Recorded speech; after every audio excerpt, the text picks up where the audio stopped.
A mysterious opening on the ocean floor was detected and a deep-sea submarine was sent on a daring mission to study the opening. That is when they discover an underwater world containing an ancient race of otherworldly beings that were awakened.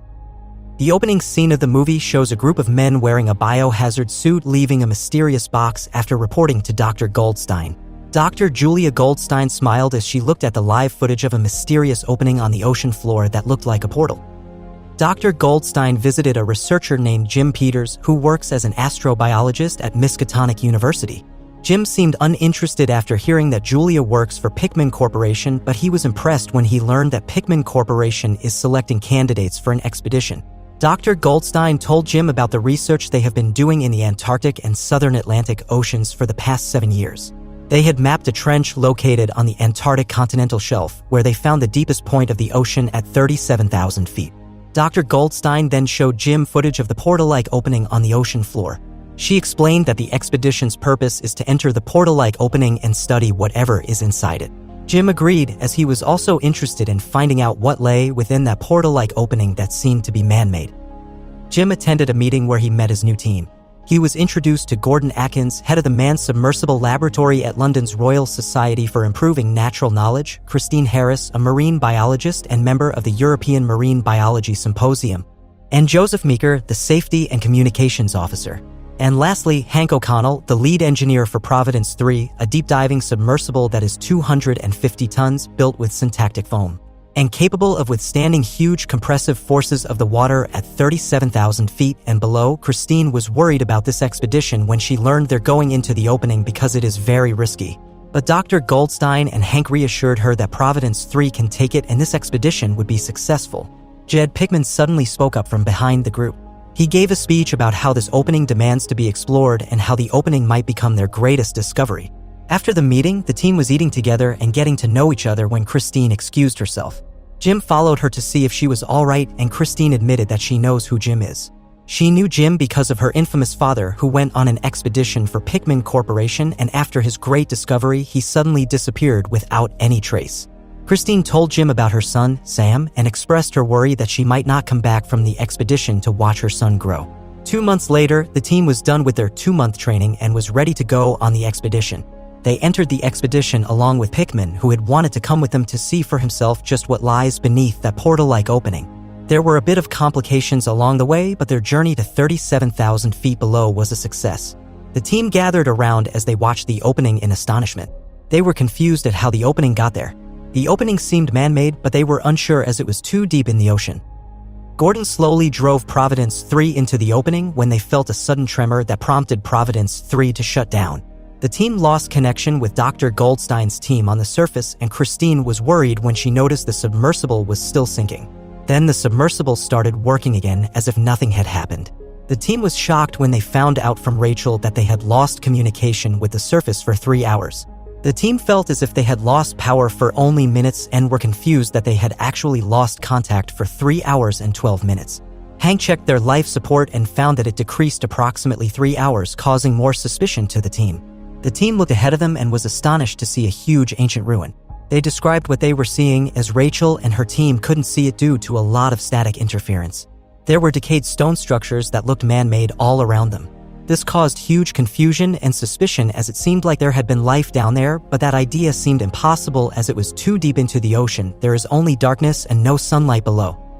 They noticed something huge and weird on the seabed, and upon taking a closer look, they were even more shocked when they saw it look like some kind of life form. Christine stated that it's the remains of some creature buried under centuries of sediment buildup, and Dr. Goldstein ordered Jim to get closer to the deep-sea organism and get some tissue samples. Using the rover, Jim approached the organism and took a tissue sample with the others watching from Providence 3. Looking at the organism closer, Jim knew that whatever it was colossal, and it instilled fear inside him as he started taking tissue samples. Meanwhile, Christine was pointing out how the organism seemed like it hadn't deteriorated, and Joe wondered how long it had been dead. Suddenly, they saw movement from the rover's rear cams. Their radar started reading a massive life form, and Christine told Gordon to tell Jim to get back to Providence 3.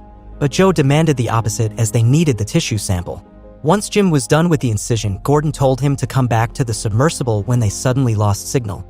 Then fear seeped into their bodies as they watched the colossal organism with wings stand to its full height, letting out an inhuman wail. Gordon requested permission to abort, but Dr. Goldstein denied it as she was desperate for that tissue sample. Gordon was panicking, and Joe decided to take the wheel and put the submersible down so Jim could return immediately. Meanwhile, Pickman encountered a silhouette of a non-human creature that looked like him. On the other hand, Christine rushed to the pressure dock and told Hank to fill it with water for Jim's return.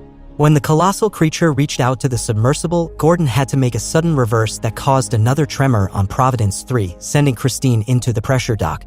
Before Gordon could open the outer doors to let Jim's rover enter, Hank told him to stop, as doing so would blast Christine into the ocean. He opened the inner doors and Joe helped him pull Christine out of the pressure dock filled with water. The pressure dock was closed and Jim boarded Providence 3. Joe tries to save Christine, but after a while of her not responding, they assume that she has died and give up trying to save her. Meanwhile, Gordon was struggling to dodge the colossal creature, causing damage to the submersible, and water started leaking in. Hank checked the bunk rooms, and seeing them flooded, he told Gordon to drop weights before the water dragged them down.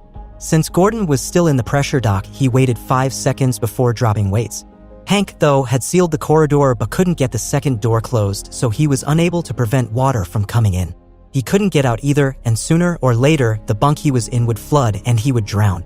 He begged Pickman to open the door for him, but the mad researcher just watched him as he died.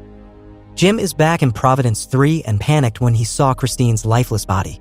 He performed CPR on her, not listening to Joe when he told him she's dead, and after pumping for a while, Christine coughed out water and Jim embraced her. The submersible had successfully left the ancient ruin and was on its way back to the surface. Jim suggested sealing the tissue sample he took in the pressure lock, as they have no idea what it is and they're afraid they might be exposing themselves to something that can potentially kill them. But Pickman demanded to take the sample to the lab. Christine and Jim decided to supervise to make sure that the sample would be kept contained. Pickman was amazed when a slimy tentacle crawled out of the sample as if it could feel them. Jim led Pickman out of the lab, and Christine covered the glass box with the sample before sealing the lab. Pickman discovered that Dr. Goldstein was planning to take the sample for herself, and Joe was in on the plan.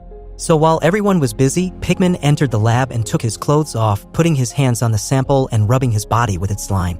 Jim and Christine were changing when Jim suddenly got hysterical. He revealed that whatever they encountered in the ancient ruin caused him to hallucinate. Christine held Jim's cheeks and comforted him to calm him down. They finished putting their clothes back on when they heard Gordon scream.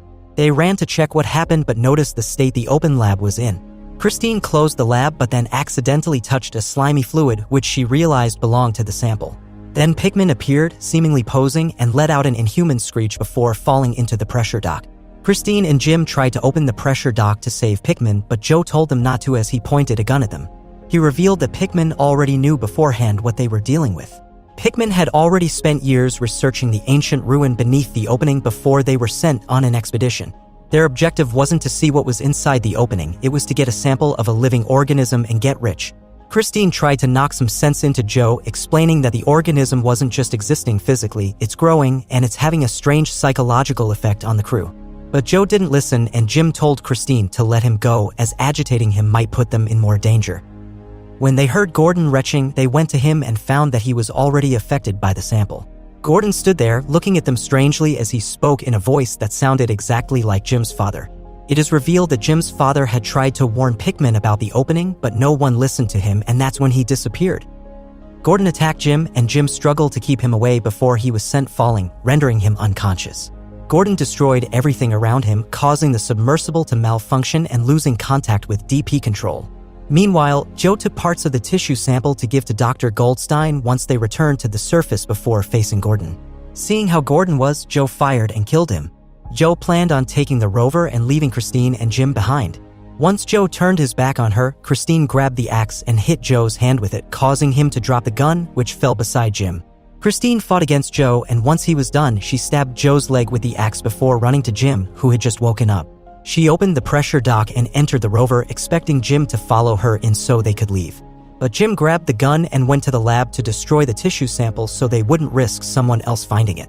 Before returning to the pressure dock, he encountered the silhouette that possessed Pickman. Jim returned to the pressure dock and told Christine to go without him as one of them needed to stay behind and seal the pressure dock. Joe then appeared, attacking them with the axe, and Jim lured him away from the pressure dock before shooting him. Jim watched in horror as tentacles came out of Joe's body, and he shot the tentacles before going back to the pressure dock. He sealed the pressure dock and opened the outer doors to let Christine out, sliding down the wall as he accepted his fate. When he heard his father's voice, he approached the silhouette and Jim called out to his father as everything burned around him. After escaping Providence 3, Christine was unconscious for a couple of days before she woke up in a hospital. Dr. Goldstein explained to her that they picked up the rover's signal after losing contact with the submersible. That's when they found Christine drifting and took her to the hospital. Christine was furious as she screamed at Dr. Goldstein for sending her team to their deaths. Suddenly, she felt an excruciating pain in her stomach and she was terrified when she remembered accidentally touching the tissue sample's slimy fluid. She applauded Dr. Goldstein for getting exactly what she wanted before falling back down on the bed, thrashing around as she laughed maniacally. Dr. Goldstein and the nurses holding Christine down watched in horror as tentacles cut through Christine's stomach.